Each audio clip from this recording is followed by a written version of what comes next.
आपल्या आयुष्यामध्ये, जेणेकरून आपण त्याचा अभ्यास करू शकतो, त्याच्या वचनातून आपण शिकू शकतो. आपण पहिल्या दिवशी शिकलेला आहे, देव हा पूर्ण पृथ्वीचा निर्माण करता आहे. मालकी हक्क पूर्ण देवाकडे आहे. आणि येशू ख्रिस्ताने आपल्याला पाहिलेलं आहे की मत्ती याचा 17 अध्यायामध्ये की येशू ख्रिस्ताने पहिल्यांदा त्या ठिकाणी टॅक्स किंवा कर हा दिलेला आहे. त्याचाच नाही तर तो पेत्राचा सुद्धा भरलेला होता. दुसऱ्या दिवशी आपण शिकलेला आहे की कारभारीपणा म्हणजे काय आणि कारभारीपणामध्ये कोणते कोणते भाग आहेत ते पाहिलेलं आहे. आणि त्याच्यानंतर आपण पवित्र शास्त्रामधून पाहिलेलं आहे की नेहम्याने कशा प्रकारे त्यांनी चर्चची डागडुगी करून चर्च त्यांनी लेवी आणि याजक यांच्या हातामध्ये दिलं. आणि त्याच्यानंतर त्याने एक नियम काढला की सर्वांनी दशांश आणि अर्पण हे मंदिरामध्ये आणलं पाहिजे. त्याच्यानंतर आपण पाहिलं की याजक आणि लेवी यांच्यावरचा विश्वास लोकांचा उडतो आणि ते दशांश अर्पण देत नाहीत. आणि त्याच्यानंतर चर्च बंद होतं. आणि मग पुन्हा नेहम्या येतो आणि त्यानंतर तो परत त्या चर्चला सुरू करून परत लेवींना तो काय करतो बरं, त्यांच्या कामामध्ये तो रुजू करतो. आज आपण पाहणार आहे, मी पान नंबर 297 वर आहे. पान नंबर 297, वेळेची कारभारीपण. या ठिकाणी आपण 4 मुद्दे शिकत आहे. देवाची मालकी कबुली करण्याचे 4 मार्ग. पहिला मार्ग शरीराद्वारे कारभारीपणा करणे. त्याच्यामध्ये आपण शिकलेलं आहे, तू आपल्या मनाने, जीवाने, शक्तीने देवाची काय कर बरं, तू आराधना कर. दुसरा भाग त्याच्यामध्ये आहे ती म्हणजे क्षमता. क्षमता म्हणजे देवाने दिलेली जी आपल्याला ज्ञान आहे, जे काही ताकद आहे, ती सर्व वेगवेगळ्या आहेत आणि त्या सर्व देवाकडून येतात. जसं ज्याला सांगण्याचं ज्ञान आहे, ज्याला शिकवण्याचं ज्ञान आहे, एखाद्याला मोटरी काम करण्याचं ज्ञान आहे. म्हणजे वेगवेगळ्या प्रकारची क्षमता आपल्यामध्ये आहे. आज आपण शिकणार आहे ती म्हणजे वेळेचे कारभारीपण. वेळेचे कारभारीपण पान नंबर 297 वर आहे मी. अ, विश्वासू कारभारी या नात्याने आम्ही वेळेचा सदुपयोग करून देवाचे गौरव करतो. जे काही तुम्ही करता ते मनुष्यासाठी म्हणून नको, तर प्रभूसाठी म्हणून जीवे भावे करावे. प्रभूपासून वतनरूप प्रतिफळ तुम्हास मिळेल हे तुम्हाला माहित आहे. प्रभू ख्रिस्त याची चाकरी करा. बायबल आम्हाला सल्ला देते की तुम्ही अज्ञानासारखे नव्हे, तर ज्ञानासारखे जपून वागण्याविषयी खबरदारी घ्या. संधी साधून घ्या, कारण दिवस वाईट येत आहेत. येशूप्रमाणे आम्ही पित्याचे काम करीत राहावे. वेळ देवाची देणगी असल्या कारणाने प्रत्येक क्षण मोलाचा आहे. अनंतकालीन जीवनासाठी शील संवर्धन करण्यास तो दिलेला आहे. वेळेचे प्रामाणिकपणे कारभारीपण करणे म्हणजे प्रभूची चांगली ओळख करून घेणे. आपल्या बांधवांना सहाय्य करणे आणि स्वार्थ इतरांना सांगणे होय. उत्पत्ती कार्याच्या वेळी जेव्हा देवाने आम्हाला वेळ दिली, तेव्हा त्याच्याशी हितगुज करण्यासाठी त्याने 7वा दिवस पवित्र म्हणून राखून ठेवला. परंतु मानवाने उपयुक्त कामात घालवावे म्हणून त्याने त्यांना 6 दिवस पुरवले. वेळेचं या ठिकाणी महत्व सांगितलेलं आहे. वेळ ही सर्वांना सारखी दिलेली आहे आणि सर्वांना 6 दिवस दिलेले आहे. पण जसा येशू ख्रिस्ताने वेळ त्याच्या पित्याच्या कामामध्ये घालवला, तसाही आपणही देवाच्या कामामध्ये वेळ घालवण्याची गरज आहे. आता चौथा भाग पाहूया आपण, भौतिक मालमत्तेचे कारभारीपण. देवाने आमच्या आद्य माता पित्यावर पृथ्वीवर सत्ता गाजवण्यासाठी सर्व प्राणीमात्रावर काबूल ठेवण्याची आणि एदेन बॅगेची पान 298, एदेन बागेची डागडुगी देव ठेवण्याची जबाबदारी टाकली होती. हे सर्व त्याचे असून त्याचा आनंद त्यांनी लुटावा असे नव्हते, तर त्याची व्यवस्था पाहावी असे होते. त्याच्यावर एक बंधन होते. बरे वाईटाचे ज्ञान करून देणाऱ्या झाडाचे फळ त्यांनी खायचे नव्हते. हे झाड त्यांना सतत आठवण करून देत होते की पृथ्वीचा देव मालक असून तो सर्वश्रेष्ठ सत्ताधारी आहे. हा बंधनाचा मान राखून हे पहिले जोडपे त्याच्यावरील आपला विश्वास आणि निष्ठा दर्शवित होते. पतनानंतर ज्ञान देणाऱ्या झाडाद्वारे देव कसोटी करू शकला नाही, परंतु प्रत्येक उत्तम देणगी व प्रत्येक पूर्ण ज्ञान याचा उगम देवापासून आहे. तसेच धन प्राप्ती करून घेण्याचे सामर्थ्य तोच देतो. मानवाला ह्याचे स्मरण सतत देण्याची गरज अद्याप होती. प्रत्येक कृपाप्रसादाचा आशीर्वादाचा तो उगम आहे. त्याची आठवण करून देण्यासाठी देवाने दशांश आणि अर्पणे ही पद्धत स्थापित केली. ह्या पद्धतीमुळे इस्रायल लोकांच्या मंदिराची सेवा करणाऱ्या याजक वर्गांचे पोषण करण्यास आर्थिक सहाय्य प्राप्त झाले. सर्व जगात सुवार्ता प्रसार करण्यास लागणाऱ्या आर्थिक सहाय्याची संबंध संबंध सेव्हन डे ऍडव्हेंटिस्ट ऍक्च्युली आहे ते.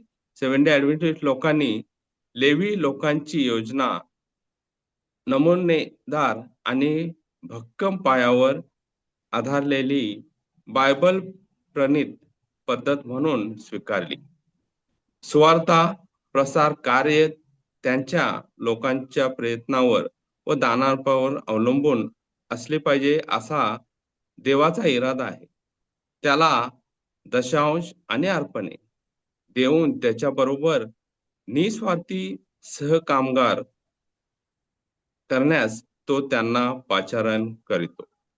आता लक्षात घ्या, तुम्ही जे काही या ठिकाणी 3 पॅराग्राफ सांगत आहे, हे 3 पॅराग्राफ हे सांगत आहे की देवानीच आपल्याला काय केलंय बरं, दशांश आणि अर्पणाची योजना आपल्या मध्ये टाकली आणि त्या योजनेद्वारे त्या पूर्ण जगामध्ये देवाचं कार्य व्हावं यासाठी देवाने ही योजना टाकलेली आहे. आणि त्याच्याद्वारे याजक आणि लेवी यांना काय बरं, त्यांची उपजीविका व्हावी हा उद्देश होता. आता पहिला मुद्दा पाहणार आहे तो म्हणजे आपण दशांश. वेळेचा 7वा भाग म्हणजे शब्बात जसा देवाच्या मालकीचा आहे, तसेच संपादन केलेल्या भौतिक वस्तूचा 10वा भाग देवाच्या मालकीचा आहे. त्याचा अर्थ दिवसामध्ये जर पाहिलं तर 7वा एक दिवस देवाचा आहे. तसा जे काही आपण कमाई करतो भौतिक वस्तूचा 10वा म्हणजे जे काही आपण मिळवतो त्याचा 10वा भाग हा देवाचा आहे. पवित्र शास्त्र सांगते की दशांश परमेश्वर प्रित्यार्थ पवित्र आहे. हा खूप महत्वाचा मुद्दा आहे. दशांश हा परमेश्वरा प्रित्यार्थ पवित्र आहे आणि सर्व काही देवाच्या मालकीचे आहे याची ती खूण आहे. त्याच्या मालकीचे आहे असे समजून त्याला ते परत करण्यात आले पाहिजे. साधेपणाच्या बाबतीत दशांशाची पद्धत उत्कृष्ट आहे. श्रीमंत आणि गरीब यांच्याकडून प्रमाणबद्ध मागणीच्या हक्कामध्ये त्याचा निपक्षपात आणि न्यायबुद्धी व्यक्त केली आहे. देवाने आम्हाला दिलेल्या प्रमाणात आम्ही त्याचा दशांश परत करायचा आहे. देव म्हणजे दशांश मागणी करतो तेव्हा तो अदार्य किंवा कृतज्ञ याच्यासाठी विनवाणी करीत नाही. देवाशी व्यवहार करताना प्रत्येक बाबतीत कृतज्ञ असली पाहिजे. जे जरी खरे असले तरी देवाने आज्ञा केल्यामुळे आम्ही दशांश देतो. दशांश प्रभूच्या मालकीचा आहे आणि तो आम्ही त्याला परत करावा म्हणून तो विनंती करीतो. त्याच्यामध्ये पहिला भाग आहे तो म्हणजे या ठिकाणी पाहूया आपण देण्याविषयीची उदाहरणे. दशांश देण्याची प्रथा संबंध पवित्र शास्त्रात दिसून येते. शालेमाचा राजा मिल्कीसेदेक हा परात्पर देवाचा याजक होता. त्याला अब्राहमाने अवध्याचा 10वा भाग दिला. ह्या कृतीद्वारे त्याने मिल्कीसराय दैवी याजक पण कबूल केले आणि ह्या पवित्र विधीविषयी किंवा प्रथेविषयी त्याला चांगले ज्ञान आहे हे दर्शवते. दशांशाच्या बाबतीत केलेला हा विधानावरून सूचित होते की त्या काळात प्रस्थापित झालेली ही पद्धत अगोदरच अंमलात होती. याकोबाचा सुद्धा दशांश पद्धतीचे ज्ञान होते. हद्दपार झालेल्या आणि पळून गेलेला मनुष्य म्हणून जे अवघे तू मला देशील त्याचा दशांश मी तुला अवश्य देईन, असा नवस त्याने प्रभूबरोबर केला. प्रवासानंतर राष्ट्र या नात्याने इस्रायल लोक स्थापित झाल्यावर दैवी विधी म्हणून देवाने दशांश पद्धत पुन्हा निश्चित कथन केले आणि यावर इस्रायलाची भरभराट अवलंबून होती. ही प्रथा नवा कराराच्या काळात बदलण्यात आली नाही, तर ती शाश्वती अबाधित राखली. येशूने दशांश पद्धत मान्य केले, परंतु त्या पद्धतीतील तो भावार्थ आहे याचे उल्लंघन करण्याचे त्याने खंडन केले.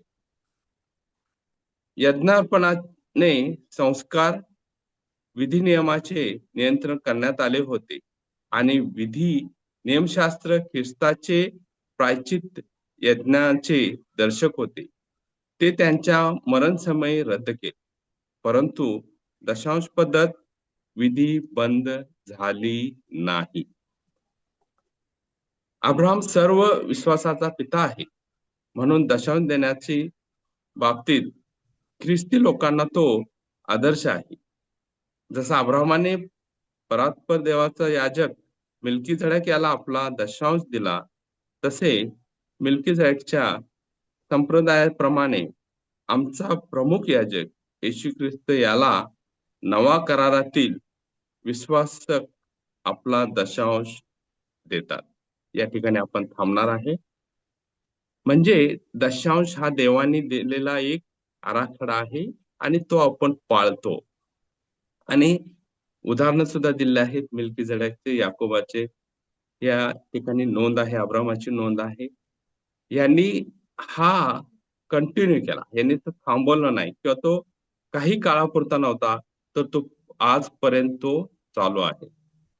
देवबाप करो या जे काय आलेलं आहे आपल्याला वचन, त्याच्यावर आशीर्वाद पाठव. आता आपण हाच दशांश अर्पण थोड्या डीप किंवा थोड्या जास्त विभागामध्ये आपण अभ्यास करणार आहे. ते म्हणजे पवित्र शास्त्रामधून आज आपण अभ्यास करणार आहे. आता या ठिकाणी दशांश विषय आपल्याला कळायला 10वा भाग आहे. थोडं आपण अर्पणाकडे थोडं लक्ष देऊया. आणि ते पवित्र शास्त्रामध्ये लेवीच्या पुस्तकामध्ये खूप सुंदर रीतीने लिहिलेलं आहे की अर्पण म्हणजे काय. अर्पण याचा अर्थ काय आहे? अर्पण म्हणजे काय? अर्पण म्हणजे की एखादी गोष्ट आपण स्वतः देवाला देतो, ती थोडकी असते, पण त्याच्या प्रित्यात आपण जास्त गोष्टीची काय करतो बरं, मागणी करतो.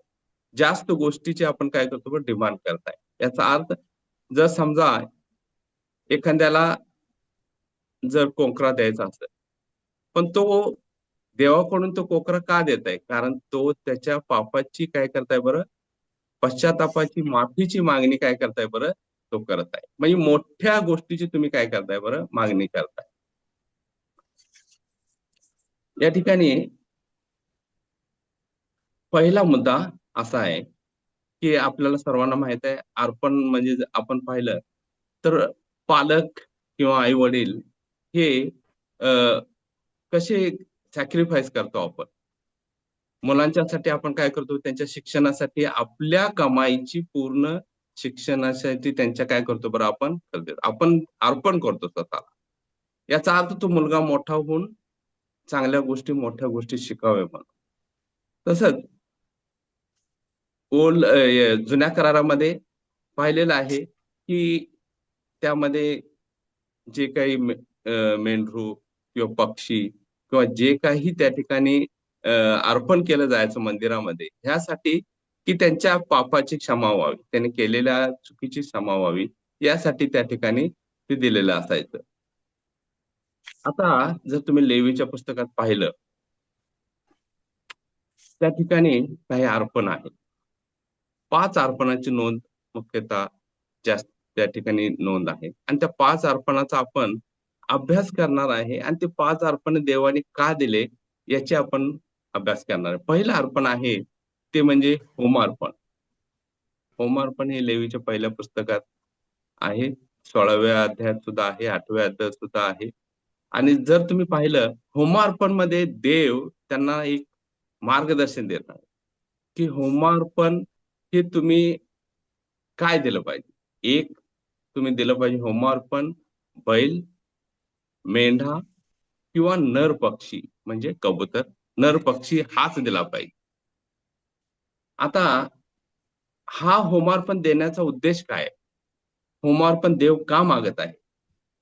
हा होमार्पण तुम्हाला देण्यासाठी तुम्हाला कंपल्सरी नाही किंवा तुम्हाला त्याच्यावर देव हे करत नाही, तुम्हाला दिलंच पाहिजे असं नाही म्हणत. पण होमार्पण हे आपण जे काही चुकून सर्वसाधारणपणे अजाणते पापाचे प्रायश्चित, भक्ती, वचनबद्धता आणि देवाचा पूर्ण समर्पण याचे अभिव्यक्ती आहे. याचा अर्थ आपण देवाला पूर्ण समर्पण देण्यासाठी देव हा माझा पिता आहे, तो माझा रक्षण करताय, ह्यासाठी तुम्ही काय करू शकता बरं? होम अर्पण. त्याच्यानंतर दुसरा जो आहे अर्पण ते आहे अन्न अर्पण. अन्न अर्पणमध्ये तुम्ही देऊ शकता धान्य, पीठ किंवा ऑलिव्ह ऑइल, तूप किंवा भा भाकरी जी आपण बनवतो, भाजलेली भाकरी किंवा केक किंवा वेफर्स त्या ठिकाणी देऊ शकता किंवा मीठ किंवा तुम्ही या ठिकाणी अ, काही मद्य सुद्धा देऊ शकता, खमीर सुद्धा देऊ शकता. ह्या गोष्टी देव अन्नार्पण म्हणून का मागत आहे? त्याचं कारण हे आहे, की देवाच्या चांगुलपणाची आणि तरतूद तुमच्यासाठी जी तरतूद केलेली आहे त्यांनी, त्याची ओळख म्हणून आपण काय करतो बरं? अन्नार्पण हे देतो. आता तिसरं अर्पण पाहूया आपण काय आहे. शांत अर्पण. या ठिकाणी शांत अर्पण मध्ये लेवियाचा 3रा अध्याय आणि 11व्या अध्यायामध्ये देव शांत अर्पण हे काय मागत आहे पहा. कळपातील किंवा कळपातील कोणताही दोष नसलेला प्राणी हा देव मागत आहे. दोष नसलेला प्राणी हा शांतार्पणासाठी मागत आहे. ही शांतार्पण का मागत आहे देवाकडून? यासाठी की आभार प्रदर्शन आणि सहवास म्हणजे देवाने जे तुम्हाला दिलेलं आहे त्याचा आभार मागण्यासाठी आणि देवाच्या सहवासामध्ये मी आहे हे दर्शक दाखवण्यासाठी तो देव काय करताय बरं? त्या अर्पणाची मागणी करतात. आता चौथा अर्पण आहे पापा अर्पण. पापा अर्पण या ठिकाणी नोंद आहे लेवियाचा 4था अध्याय, 6वा अध्याय आणि 16वा अध्याय यामध्ये नोंद आहे पापा अर्पण. या ठिकाणी पापा अर्पण मध्ये देव काय मागत आहे जुन्या करारामध्ये लोकांच्याकडून? या ठिकाणी देव म्हणताय लहान बैल हा फक्त याजकांनी दिला पाहिजे. महान याजक म्हटलेलं आहे म्हणजे महान याजकाच्या वरचा जो याजक आहे, महान याजक, त्यांनीच हा काय केला पाहिजे? हा लहान बैल अर्पण केला पाहिजे. त्याच्या नंतर नर बकरा दिला पाहिजे. नर बकरा हा फक्त अधिकारी लोक देऊ शकतात. फक्त नेत्यांसाठी नर बकरा आहे. त्याच्यानंतर आहे मादी बकरा किंवा मेंढी. ही सामान्य व्यक्ती देऊ शकतात. पापार्पणामध्ये ही सामान्य व्यक्ती देऊ शकतात. आणि त्याच्यामध्ये सर्वात एकदम गरीब ज्याच्याकडे काहीच नाही, तो व्यक्ती कबूतर हा किंवा पीठ हे देऊ शकतो. कबूतर किंवा पीठ हे पापार्पणामध्ये देऊ शकतो. आता हे पापार्पण का द्यायचं? त्याचं कारण हे आहे, की आपण जे पाप केलेलं आहे आणि जे पाप आपल्याला केलेलं आहे त्याची आपल्याला माहिती आहे, की हे पाप मी केलेलं आहे. ह्या प्रित्यात ती पाप कबुली देवासमोर आणण्यासाठी, देवासमोर ती पाप कबुली करण्यासाठी ही काय करताय बरं आपण, हे अर्पण देव मागत आहे. शेवटचं एक महत्वाचं आहे, ते अर्पण आहे दोषार्पण. आता दोषार्पण या ठिकाणी नोंद आहे. लेवीचा 5वा अध्याय 7वा अध्याय यामध्ये नोंद आहे. दोषार्पण यामध्ये आपण काय दिलं पाहिजे?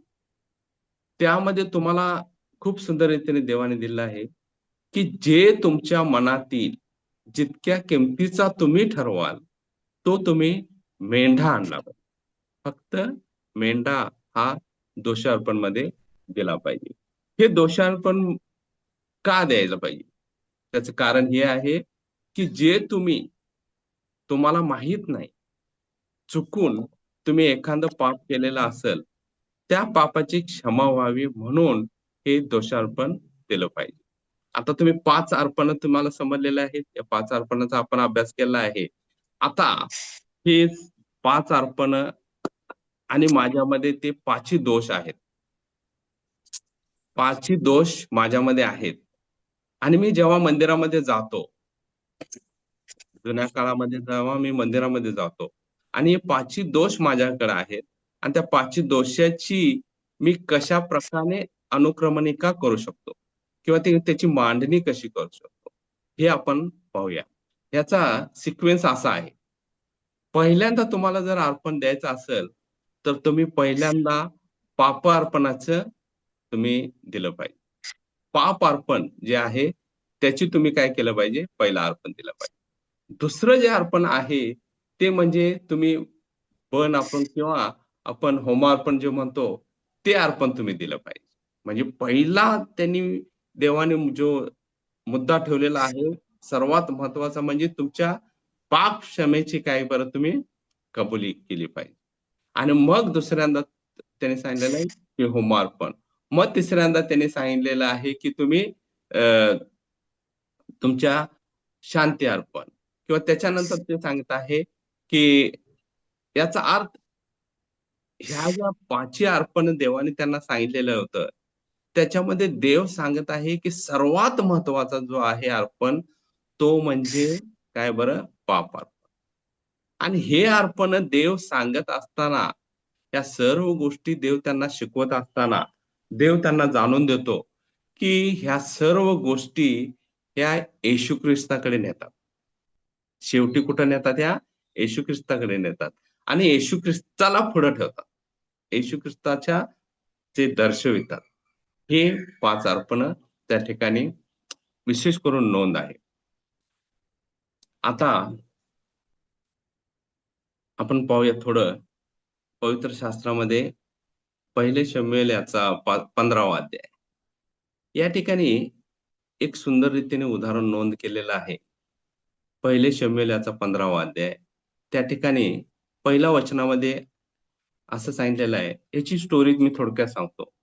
देव सांगतो शमूएलाला, की "तू जा शाऊलाकडे, शाऊल राजाकडे तू जा आणि त्याला जाऊन सांग, की जे अमलेकाई जी लोकवस्ती आहे, जी लोकवस्ती अमलेकाईची आहे, त्यांच्याकडे तू जा आणि त्यांना सर्वांना मारून टाक. सर्वांना मारून टाक. त्या ठिकाणी कोणतेही जनावर, कोणताही कोकरा, कोणताही मनुष्य, कोणताही धनी किंवा कोणताही नागरिक किंवा कोणताही मूल-बाळ कोणाला जीवन ठेवू नको. तू त्यांना सर्वांना मार." ही गोष्ट जेव्हा शामवेलाला सांगतो देव, हा इतका देव ह्या लोकांच्या अमलेकाईवर का चिडलेला आहे?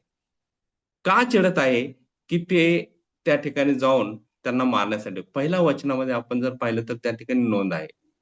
एक दिवस शमूएल शाऊलाला म्हणाला, "इस्रायलांचा राजा म्हणून तुला राज्याभिषेक करायला परमेश्वराने मला पाठवले. आता परमेश्वर काय म्हणतो ते ऐक." दुसरं वचन खूप सुंदर आहे. सर्वशक्तिमान परमेश्वर म्हणत आहे, इस्रायल लोक मिस्रमधून बाहेर पडत होते तेव्हा अमलेकीनी त्यांना कनानाच्या वाटेवर अडवले. लक्षात घ्या. जेव्हा इस्रायल लोक कनानाच्या दिशेने चालत होते, जेव्हा ते इस्रायल लोक निघाले होते इजिप्तमधून बाहेर आले होते, तेव्हा हे अमलेकीन लोक जे होते, ह्या लोकांनी त्यांना अडवलेलं होतं आणि म्हणून देव चिडलेला होता. आणि पहा त्याचा तो डाव कितीतरी दिवसानंतर, कितीतरी वर्षानंतर तो आज त्या अमलेकाईत लोकांच्यावर घेत आहे. कारण ते लोक देवाच्या कामामध्ये, जे इस्रायल लोकांना जेव्हा तो नेत होता, त्याच्या देवाच्या कामामध्ये हे लोक आडवे आले होते. आणि मग किंग सॉल त्या ठिकाणी जातो आणि त्या ठिकाणी त्यांना मारतो. पण तो एक चूक करतो, तो म्हणजे त्या ठिकाणी तो काही धष्टपुष्ट जनावरे आणि काही जे त्या नगरामधले जे अधिकारी असतात, ते त्याला नम्रतेने जातात आणि त्याला म्हणतात, "आम्हाला मारू नको, तू सांगशील ते आम्ही करतो." आणि शाऊल राजा हा त्यांना काय करतो बरं, त्यांना जिवंत ठेवतो. त्यावेळेस देव पुन्हा एक वेळेस शमूएलाला सांगतो, "तू जा. जे मी सांगितलेलं होतं शाऊलाला, की त्या ठिकाणी तू सर्व लोकांना मार, पण त्यांनी ते केलेलं नाही. तू जा आणि पहा तिथं." श शमूएल त्या ठिकाणी जातो. शमूएल तिथं गेल्यानंतर तो पाहतो, की शाऊलाने खरंच मारलेलं नाही. मग शाऊल हा शमूएलाला उत्तर देतो, की "मी काही जनावरं धष्टपुष्ट ह्यासाठी ठेवलेले आहेत, की मी देवाला काय करणार आहे बरं, त्या गोष्टी अर्पण करणार, होमार्पण करणार आहे. मी त्या गोष्टी काय बरं, देवासाठी मी राखून ठेवलेल्या आहेत." शमूएल त्याला म्हणतो, की देव अशा अर्पणाची काय करत नाही बरं, स्वीकार करत नाही. तुम्ही जर 15वा अध्याय 22व्या वचनामध्ये जर पाहिलं, तर ह्या यज्ञाची देव काय करताय म्हणतोय, तुला धिक्कार करताय. कारण तू कमवलेलं अर्पण देत नाहीस. तू कमवलेलं अर्पण देत नाहीस, तर देवाने तुला ज्या गोष्टी संपवायला सांगितलं, त्यातल्या काही तू ठेवतोस आणि ते तू अर्पण देत आहेस. म्हणून देव तुझा काय करताय बरं, धिक्कार करताय. काय समजतं आपल्याला ह्याच्यातून? ह्याच्यातून ह्या गोष्टीचा आपल्याला अनुभव येतो. तुमच्या कष्टातूनच तुम्ही अर्पण आणि दशांश देऊ शकता. एखाद्या व्यक्ती लबाडीने, खोट्या रीतीने जे काही कमवतो, त्याच्यामधलं अर्पण देव स्वीकारत नाही. त्याच्यामधलं देव अर्पण हे स्वीकारत नाही. म्हणून आपण ह्या गोष्टीवर महत्त्वाचं मुद्द्याकडे लक्ष देऊया, की अर्पण आणि दशांश हे देवाच्या प्रित्यात काय बरं? पवित्र आहे. देवाच्या प्रित्यात पवित्र आहे. आता आपण प्रश्नाकडे जाऊया. आजचा प्रश्न असा आला आहे, मी सर्वांना सांगितलेलं आहे, की मला जर तुम्हाला प्रश्न पाठवता येईल, पाठवून द्या. पण मी ज्या व्यक्तीचा प्रश्न मला पाठवतो, त्या व्यक्तीचं मी नाव घेत नाही या ठिकाणी. पण प्रश्न असा आहे, की जर मला माझ्या मंदिरात दशांश अर्पण आलेलं आहे आणि दशांश जर मला समजा उदाहरणार्थ दशांश आलेला आहे माझ्याकडे ₹1000, काय त्या दशांश मधलं मी ₹100 अर्पण म्हणून ठेवू शकतो? काय तो दशांश मी ₹90 दशांश म्हणून ठेवू शकतो? लक्षात घ्या तुम्ही. दशांश हा परमेश्वर प्रित्यात काय बरं? पवित्र आहे. त्याच्यामध्ये तुम्ही विभागणी नाही करू शकत. त्याच्यामध्ये पास्टर किंवा चर्चचा ट्रेझरर हा विभागणी नाही करू शकत. जे दिलेलं आहे तेवढंच तुम्ही ते दशांश म्हणून घेऊ शकता. किंवा दुसरं त्यांचं म्हणणं असं आहे, की मी दशांश देण्यापेक्षा मी दशांश देत नाही, पण त्या दशांशाच्या देवाच्या कामासाठी चर्चमध्ये मी काही वस्तू, भेटवस्तू देऊ शकतो का? किंवा चर्चमध्ये मी जेवण देऊ शकतो का? का मी गरीब लोकांना जाऊन तोच दशांश मी जेवण म्हणून किंवा त्यांना काही ब्लँकेट्स, काही गोष्टी वाटू शकतो का आश्रममध्ये जाऊन? नाही. तुम्ही दशांश हा दशांश म्हणूनच दिला पाहिजे. त्याला तुम्ही कन्व्हर्ट नाही करू शकत. त्याला तुम्ही दुसरा विभागात तुम्ही बदलू नाही शकत. पण दशांश हा दशांशच म्हणून दिला पाहिजे. तुम्ही भेटवस्तू म्हणून नाही दिली पाहिजे चर्चमध्ये. किंवा एखाद्या जेवण म्हणून तुम्ही चर्चमध्ये मी दशांश नाही दिला, या दशांशाचं तुम्ही माझ्याकडून काय करा बरं, जेवण घ्या, असं नाही म्हणू शकत.